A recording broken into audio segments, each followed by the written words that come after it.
ಪಶ್ಚಿಮ ಬಂಗಾಳದಲ್ಲಿ ಎರಡನೇ ಹಂತದ ಚುನಾವಣೆಯ ಬಹಿರಂಗ ಪ್ರಚಾರಕ್ಕೆ ಇಂದು ಸಂಜೆ ತೆರೆ ಬೀಳಲಿದ್ದು, ವಿವಿಧ ರಾಜಕೀಯ ಪಕ್ಷಗಳ ನಾಯಕರು ಮತದಾರರನ್ನು ಸೆಳೆಯಲು ಅಂತಿಮ ಕಸರತ್ತು ನಡೆಸುತ್ತಿದ್ದಾರೆ.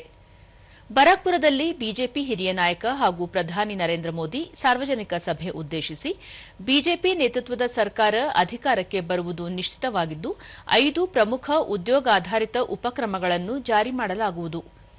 ಉದ್ಯೋಗ ಖಾತರಿಗಳಲ್ಲಿ ಕಾಲಮಿತಿಯಲ್ಲಿ ಸರ್ಕಾರಿ ನೇಮಕಾತಿ, 7ನೇ ವೇತನ ಆಯೋಗದ ಸೌಲಭ್ಯಗಳು, ಉದ್ಯೋಗ ಸೃಷ್ಟಿ ಸೇರಿವೆ.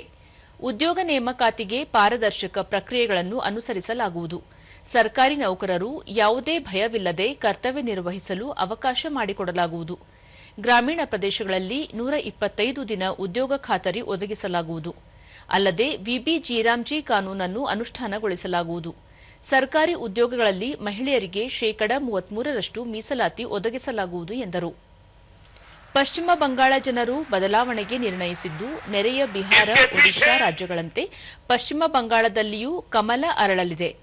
ಭ್ರಷ್ಟಾಚಾರ, ಕಾನೂನು ಸುವ್ಯವಸ್ಥೆ ಕುಸಿತ, ಒಳನುಸುಳುಕೋರರಿಗೆ ಪ್ರೋತ್ಸಾಹ ನೀಡುತ್ತಿರುವ ಟಿಎಂಸಿಯನ್ನು ಜನತೆ ತಿರಸ್ಕರಿಸಲಿದ್ದಾರೆ. ಕಳೆದ 3-4 ದಶಕಗಳಿಂದ ತಾವು ದೇಶದ ಮೂಲೆ ಮೂಲೆಗೆ ಪ್ರಯಾಣಿಸಿದ್ದು, ಜನರೊಂದಿಗೆ ಬೆಸೆದಿರುವುದು ಸಂತೋಷದ ವಿಷಯವಾಗಿದೆ.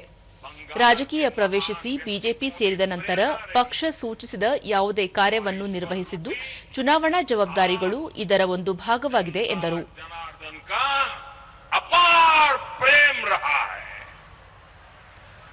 बंगाल में जो आध्यात्मिक अनुभूति हुई है, बंगाल की इस धरती पर मैंने जो अनुभव किया है, उसे मैं स्वयं पर, अपने आप पर को मिल रहा है. ಬಳಿಕ ಪ್ರಧಾನಿ ಅವರು ರೋಡ್ ಶೋ ನಡೆಸಿದರು.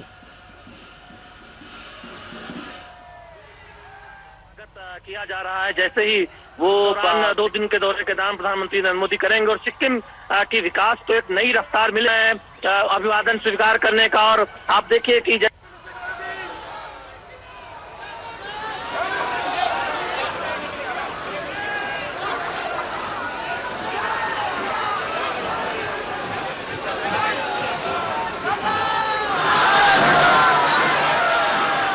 ಕೇಂದ್ರ ಗೃಹ ಸಚಿವ ಅಮಿತ್ ಶಾ ಬೆಹಲಾದಲ್ಲಿ ಬೃಹತ್ ರೋಡ್ ಶೋ ನಡೆಸಿದರು. ಮಧ್ಯಾಹ್ನ ಥಾನಾ ಮತ್ತು ಹೂಗ್ಲಿಯಲ್ಲಿ ಚುನಾವಣಾ ಪ್ರಚಾರ ನಡೆಸಲಿದ್ದಾರೆ.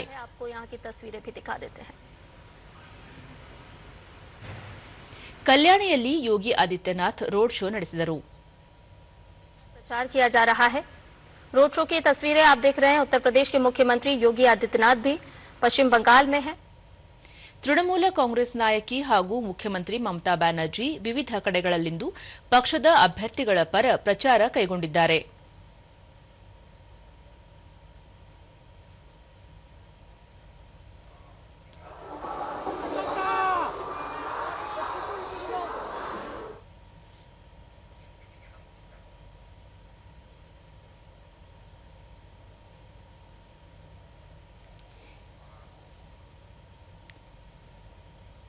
ಇದೇ 23ರಂದು ನಡೆದ ಪಶ್ಚಿಮ ಬಂಗಾಳ ವಿಧಾನಸಭೆಯ ಮೊದಲ ಹಂತದ ಚುನಾವಣೆಯಲ್ಲಿ 93.19% ದಾಖಲೆ ಮತದಾನವಾಗಿತ್ತು. ಪಶ್ಚಿಮ ಬಂಗಾಳ ಅಲ್ಲದೆ ಕೇರಳ, ಅಸ್ಸಾಂ, ತಮಿಳುನಾಡು ಮತ್ತು ಕೇಂದ್ರಾಡಳಿತ ಪ್ರದೇಶ ಪುದುಚೇರಿ ವಿಧಾನಸಭೆಗಳಿಗೂ ಈಗಾಗಲೇ ಮತದಾನವಾಗಿದ್ದು, ಈ ಎಲ್ಲ 5 ರಾಜ್ಯಗಳ ಚುನಾವಣೆ ಮತ ಎಣಿಕೆ ಕಾರ್ಯ ಮೇ 4ರಂದು ನಡೆಯಲಿದೆ.